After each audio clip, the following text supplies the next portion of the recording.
Breaking news, British police have arrested former UK ambassador to the U.S., Peter Mandelson, in a misconduct probe stemming from his ties to Jeffrey Epstein. Police are investigating Mandelson over documents suggesting he passed sensitive government information to Jeffrey Epstein a decade and a half ago. He does not face any allegations of sexual misconduct at this point that we know of, just those other charges of misconduct in office. Senior correspondent Benjamin Hall. Ben. Yeah, hi, Harrison. Look, this has been moving very quickly in the UK over the last few days. You remember Prince Andrew was arrested on Thursday also for potentially releasing sensitive documents to Jeffrey Epstein. And now Peter Mandelson, who was the UK ambassador to the US, one of the sort of heavyweights of British politics under Tony Blair, has also now been arrested. And, you know, it's fascinating to see how far this chain will go. And there are many people already looking at Keir Starmer and seeing what relationship he may have had with Peter Mandelson, whether Peter Mandelson lied to him about his relationship with Jeffrey Epstein. But it has been fascinating to see this and to watch the videos and the pictures come out of the relationship between Peter Mandelson and Jeffrey Epstein. And it turns out that the relationship there was incredibly close, and that it was Peter Mandelson himself who suggested that Prince Andrew should become the trade envoy. And it was from that role that Prince Andrew started potentially leaking documents back to Jeffrey Epstein. So, look, the arrest today means he has not yet technically been charged, but he will now be taken to prison the same way Prince Andrew was. His DNA will be taken, a photograph will be taken,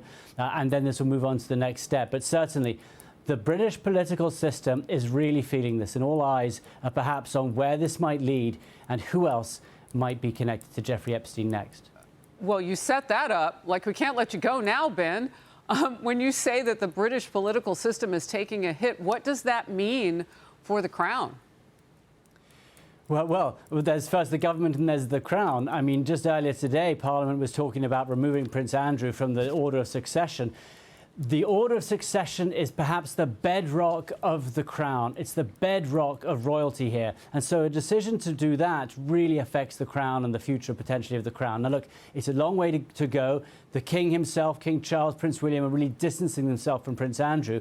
But there are big cracks appearing. And already you look at the papers and the media over here, and there are big conversations about the position of the Crown at the moment. When you come to politics, the big question is on Keir Starmer himself. It was apparent that he knew about the relationship between Peter Mandelson and Jeffrey Epstein when he made Peter Mandelson ambassador to the US. And he effectively sort of glanced over the depth of that relationship. So, look, there are local elections coming up here in May. And many people feel that if that doesn't go well for Keir Starmer, that he may also resign. And so you have both Downing Street and the royal family both really suffering at the moment.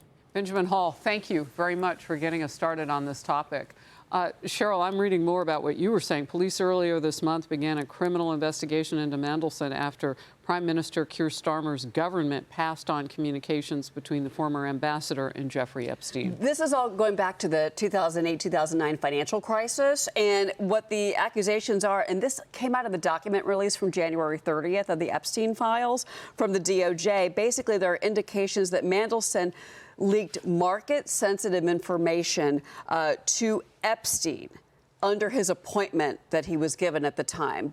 So how Keir Starmer was not aware of that is a big question that's been kind of swirling around Keir Starmer. Morgan McSweeney, who was Starmer's chief of staff, he resigned, I think it was the 8th of this month, earlier last week. So and now there's all these people going to be the next chief of staff for Starmer. But this is the political conundrum that Starmer finds himself in. But all this goes back to, and this is also, I think, what's enveloping Prince Andrew, is the market-sensitive data. When you're in a trade position, you are getting access to government data nobody else has. You can make money off of that. Oh, interesting. In the market. So kind of connecting the dots with Epstein there. Griff, Jeffrey Epstein is the bane of so many people's existence at this point. Yeah. Well, it would appear that this is classic blackmail in so many forms. But I think what Cheryl's pointing out, which is so different than what we've kind of been reading about with people that may have, participated in sexual misconduct. This is sensitive documents, right? This is next level sort of crimes. And I think when Ben Hall was doing such a good job setting it up, you really see two things happening. One, this case, and who knows how far it goes, but it's clearly active and moving fast, could be a threat to Starmer his prime ministership and his government. But also, I was listening to Piers Morgan on our channel saying that he's never seen a greater threat to the monarchy itself. I saw that too. So we'll see where it goes. Emily. And Cheryl, can I just confirm with you? So obviously, you know, former ambassador, that was last year. But during that time, he was serving as president of the Board of Trade from 2008 to 2010, and as well European Commissioner for Trade till 2008, Lord President of the Council from 2009 to 2010. So these allegations are squarely when he was performing those duties and thus had that access of particular influence. Is there anything that I'm missing in terms of his professional duties at that time? Well, no, but, you know, when he left, I mean, remember, you know, the Epstein story started to play out through after 2010 until obviously he died in jail. Right. So, but the fact that Keir Starmer, you know, was still saying that he was not aware of Mandelson's activities kind of rings hollow for people in the UK right now. Right.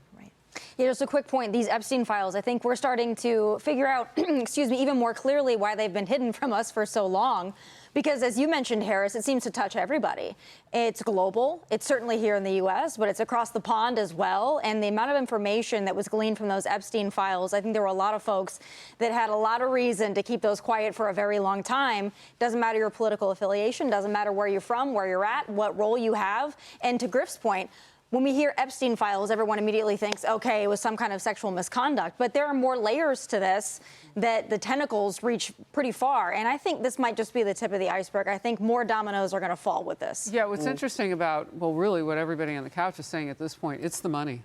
It's exactly what you pointed to. And you don't have to be in the room or on an island to benefit from that type of a connection. Click here to subscribe to the Fox News YouTube page to catch our hottest interviews and most compelling analysis.